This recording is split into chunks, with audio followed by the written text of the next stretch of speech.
Welcome back to Radically Rethinking Railways in Australia. I'm your host, the Mad Professor. The reason we bring all viewers to this place is to help you to radically rethink your understanding of Australia's railways.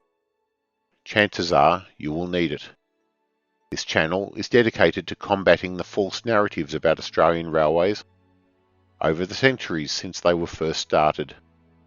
We have so far tackled some of the worst of them. The big bad road lobby monster. The idea that Australia can't have good railways because of so-called population or density. The idea we can't afford railways due to a lack of money. And so many others still to come. We looked at how the poisonous narratives can be used to kill a railway, like the one we saw in our third episode, the accidental death of a railway, or how an entire rail system can be saved, in our episode, Where the Wildflowers Grow. In our last episode, we saw them writing official histories, spinning those out through popular prose into the community. The true history, though, was of enduring corruption, incompetence and spin. It is no surprise that many of the narratives aim to oversell how good Australian railways are. The powers that be want you to be grateful for what we have, despite what they actually did to destroy them. Politicians and bureaucrats alike want an easy life and a rewarding career. The real challenge of actually thinking, actually working hard to develop a railway that is both extensive and capable, but also economically sensible, is something they have never wanted to do, and in some ways they don't need to. Instead, just dump mountains of false narratives on an unsuspecting population and gullible class of rail aficionados. But there are a handful of narratives that aim to make you think that better can't be had, by misleading you into thinking how incapable we are. And why? Again, to lower your expectations. One thing your Mad Professor has always believed in life is that to maximize your happiness and satisfaction, you need to be doing more of the things you enjoy, things you are good at. This is hardly a revelation, but millions of people find themselves attempting to do other things. That is, things they either don't enjoy or can't master. The same is true in railways. If we do things well, let's keep doing them that way. In our series, we've ranged all over the world, to Sweden, Singapore, Morocco, the USA, and wherever else we've needed to go, to understand why rail here in Australia would be better. But we have plenty of examples of what could have been done consistently well. And they are right here. We will look at where Australian railways were up there with the best. So what have we done well by a world scale? Turning first to passengers. Victorians have always taken great pride in the 1937 Spirit of Progress, with its fully air-conditioned train set, parlour car at the end, and the streamlined S-Class at the front. This was built to connect Melbourne with the border city of Albury, as part of the Melbourne to Sydney journey, and connected with a much less impressive train to Sydney. When it came out, it was an early example of a fully air-conditioned train anywhere in the world. While its 115 km/h top speed was good by world standard, it wasn't by any means the fastest. Onboard refinement was also high by Australian and world standards. Onboard dining might not seem revolutionary, but it was not the norm here or anywhere in Australia. And it ran express the full length of the line. It's not the plan for this episode to go through the full history of the Spirit, or its creator, Commissioner Harold Clapp. Suffice to say, he was American. He aimed for higher standards, and had no shame borrowing American technology, though the train itself was built here. The footage we see of it shows a tasteful period of our history. Though as we said in our last episode, let's not be misled into thinking life was better then. But it could have been. Poor S-Class didn't survive more than another decade or so, and was replaced with diesels. Its scrapping is a sad tale for a future video. There is not much more to be said, but that the train casts a long shadow over the rest of the Victorian and Australian rail systems. Basically, this standard, exceptional in 1937, should have become the norm, even with the war. In Victoria, vast numbers of pathetic wooden carriages lasted another 50 years, into the mid-1980s, denying country people a pleasant, quiet, climate-controlled experience for all that time. At best, some of the air-conditioned cars were scattered around the system, so that you could opt to pay extra for it. But the standard did not become the norm until the New Deal in the early 1980s. The New Deal standardised long-distance passenger trains around a service model that was essentially the spirit of progress, albeit with a diesel locomotive and far worse catering, guaranteed a faster air-conditioned ride where onboard catering was the norm. But we could have had that in 1937. The very same, on every route, in every state. Air-conditioned, comfortable and fast trains as the default. That would have been not just progress in spirit, but progress in reality.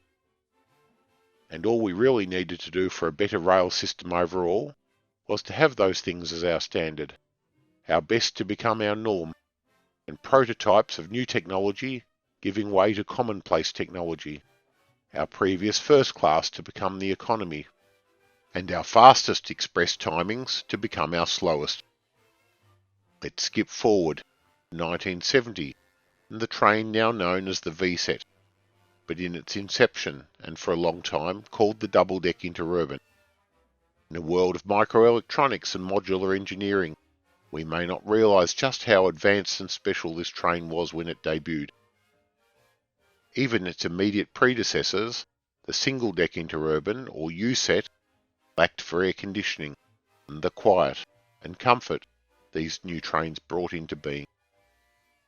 It would be good to do a video just highlighting these trains' amazing history. But for now, we will look at the important bits. First few sets were built by Comeng, alongside two other passenger trains they were building, which also set a standard. Cars for the Indian Pacific and the Western Australian Prospector self-propelled train. All these trains showed the benefit of the broad relationship with the Budd Company of Philadelphia, and specifically the benefits of using fluted stainless steel for strength and lightweight. Budd is of course famous for the RDC self-propelled rail car. 3 of these were bought directly by the Commonwealth Railways from Philly. And while they probably should be cited in this video as standard setters, the distinction is they were directly imported. Comeng built a local variant under licence, smaller to fit in the New South Wales loading gauge, and with some other distinguishing features we won't outline today. This is definitely a topic for a future episode. They were famously deployed on the New South Wales South Coast route, and your mad professor recalls with fondness these cars, despite having to stand much of the way to Kiama as a young boy for a day trip to the blowhole. But in 1970, the Budd relationship and skills of Comeng engineers and designers, such as the author of the Comeng history books, the late John Dunn, brought to being a truly revolutionary train. Double-deck trains were not new. However, in 1970, the common strategy had either been to have them hauled by a locomotive, or a power car of some description, rather than run them as electric multiple units in the suburbs, as the traction and air conditioning equipment for such a train would need to fit somewhere in the body. Single-deckers often had a fair amount of equipment slung under the body, or in the roof, or both. But in a double-deck car the space would be very limited, as both under the floor and above the normal roof line would now be used for passengers. Only progress in miniaturising electrical and electronic equipment would deliver this. And while the much larger number of suburban double-deck cars was more well known, these were not as magical without the air conditioning, and were delivered 2 years later. The Americans had also built some double-deck cars, but besides the loco haulage, They also suffered from the bizarre requirement to have a central aisle through the train that reached up to both decks, so the upper seats peered out over this central passageway. This was to accommodate a bizarre union requirement that the employee would check the tickets of passengers on both decks at the same time. New South Wales had no such limitation, and the double-deck interurban set can be described as the world's first double-deck electric multiple unit power car with saloon seating, making the best use of every cubic metre of space above the railhead. And for a bonus, this was the most comfortable train with air conditioning, quiet interior, and airbag suspension. Other countries have since built such cars since 1970. Many of those in Europe or the USA have larger structure gauges to work with. And even now, some will include a power car or other cheat to enable traction equipment to be distributed throughout the train. The first couple of double-deck interurban sets had some reliability problems, but by the time of the second batch these had been sorted out. First cars had a limited rebuild. The type was built with minor variation for 20 years, last coming into service in late 1989. They are still with us today. They still run from Newcastle to Sydney and Lithgow, and have previously run to Port Kembla and Kiama. They are due for replacement by the Korean-built Mariung sets, but they still serve us well, and were truly ahead of their time anywhere in the world in 1970. But they beg a bigger question. Why was this type not used in other settings? The other parts of Australia where interurban electric trains ran. It is not clear whether the same body dimensions, 2.8 metres wide, 4.8 metres tall, could have comfortably sat on the Queensland Railway's narrow gauge, but we know they could on the Victorian Railway's line to Traralgon, and they definitely should have. Instead, Victorian Railways ran a very poor operation of electric locomotives and wooden or steel-bodied trailer cars up until the section was de-electrified in the 1980s. But that is 15 or more years these cars could have provided good service. And who knows, might have even saved the electrification on this section. We talked about this in our episode 9, Electric Dreams. If you haven't seen that episode, find it in the links below. But let's broaden our thinking. We mentioned that Comenge was building the double-deck interurbans literally at the same time and place as the Indian Pacific cars, intended for journeys all the way to Perth and ultimately Darwin. Double-deck cruise cars are very popular around the world, on the long-distance American and Canadian trains in particular. That is because the extra space is very handy for passengers who will be sleeping, washing and dining aboard the train, as well as the amount of extra luggage they'll be carrying. In Australia, the main issue we've had is the railways were generally built with restrictive clearances to save money, even in the open countryside. But it just so happens on the western route over the Blue Mountains from Sydney, the line all the way from Central to the Lithgow suburb of Bowenfels has been cleared for double-deck electric operation. The line from Perth to Kalgoorlie was all newly built in 1970, as was the line from Port Augusta to Broken Hill, and the entire route made fit for double-stacked containers from Parkes in central New South Wales to Perth. So perhaps aside from a few minor fittings, like signal posts or station awnings, there really is only one obstacle to a double-deck train working from Sydney to Perth. Just past Bowenfels is the Marangaroo Tunnel. In episode 9, we saw that the original plan for electrification through this tunnel to Wallerawang, and had that been carried out, could be pretty sure the double-deck interurban car body would be able to reach Perth from Sydney. And that would have provided so many opportunities for a superior train. More room for bathrooms, for luggage storage, even a dining car with the guests upstairs and the kitchen on the lower deck.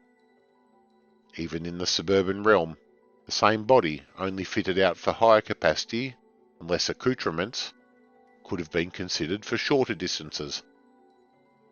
Say the dominant lines in Sydney or Melbourne, like Campbelltown or Frankston. We now jump forward only 3 years. This wagon has very few photos of it. very humble on the outside, clearly not intended for passengers. But it too headed a worldwide revolution. It was not the first of its kind, but definitely in the vanguard. And its humble role is to pick up a radio signal from the locomotive at the front of the train and relay it to locomotives in the middle of the train. It is known as an electric locomotive control unit, but is part of a system called Locotrol. And that magic is what set the world on fire. There is a practical limit on the length of freight trains. Air in the air braking system must reach the full length of the train at pressure and fast enough to act on it. The draw gear attaching the wagons must be strong enough for the full weight of the train and deal with shocks that occur as the different speeds of different parts of the train. For example, when one part of the train is going uphill and another part down. And while locomotives can be coupled together in multiple, sending the electronic message from the front one to the last one would also be a challenge if we only had electric cables wiring them together into a 2-kilometre long train. So in 1973 we saw the first of the Locotrol trains, where a maximum of 3 leading locomotives could be supplemented with multiple locomotives in the middle of the train. This could as much as double the length of the train, while ensuring the last wagons were receiving their air pressure and tractive effort from locomotives that were only in the middle of the train, not all the way up the front. It saw Queensland, at least for a while, the home of some of the world's longest trains, ensuring maximum productivity from one locomotive crew and one train path, that is, a slot that can be occupied by a train in the timetable. Capacity might be limited if it is a single track or a busily used double track. We saw in episode 9 that the Central Queensland coal networks, based in Gladstone and near Mackay, were electrified. And many of these trains now use electric locomotives. And these trains no longer require a dedicated control wagon, but Locotrol and its principles are still in use today. Now, the Queensland system would not have been suitable in all situations, not least if we just don't need such long trains. But there are definitely situations where they were required. For mainline general cargoes in New South Wales or Victoria, transcontinental trains, and so on. What was remarkable here was not really the technology as such, but the willingness of the management to break out into ground-shifting technology and achieving productivity gains in leaps and bounds. And Queensland Rail's efficient coal network no doubt underwrote loss-making operations we knew and loved around Queensland. There is a lesson in that for other systems.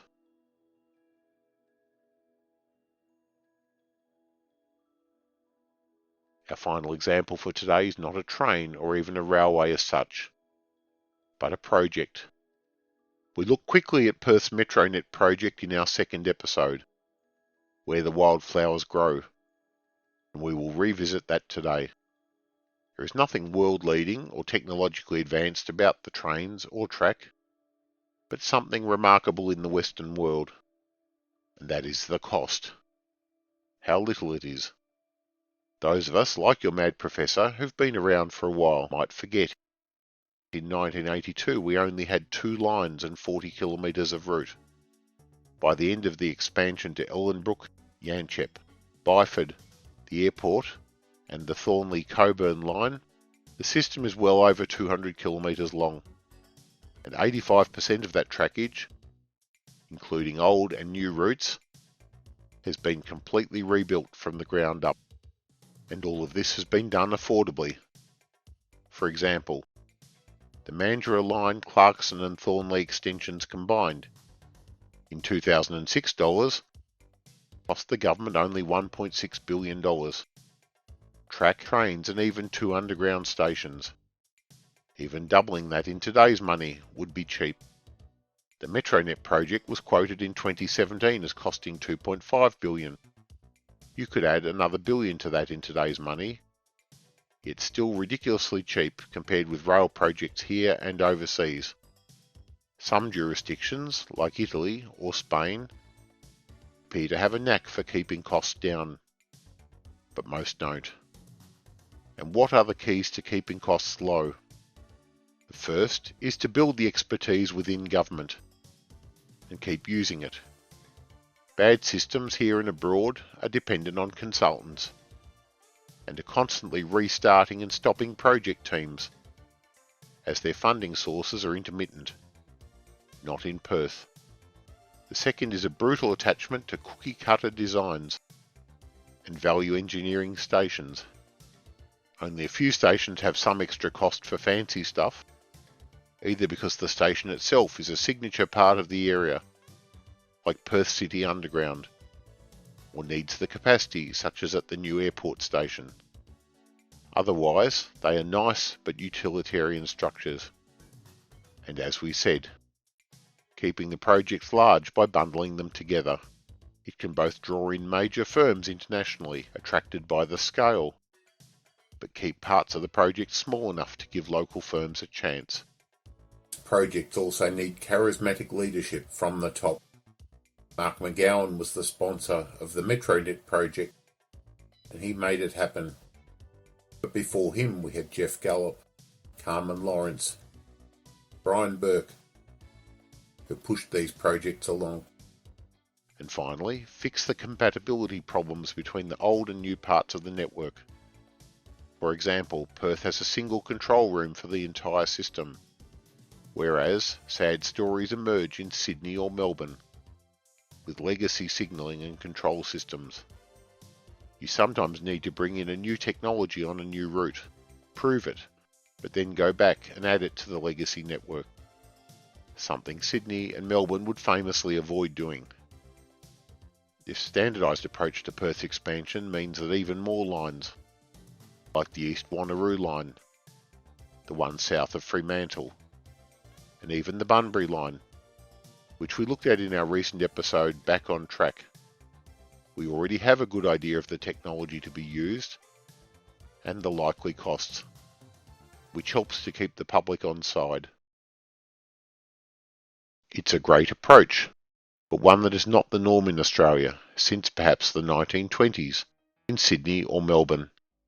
There are some other examples we could have singled out today, whether it is the electric Rockhampton tilt train, notable for bringing fast tilting technology seen around the world, to the narrow gauge, or our early and successful pioneering of preserving steam railways on the old Upper Ferntree Gully to Gembrook line, or just the scale and scope of our Pilbara lines.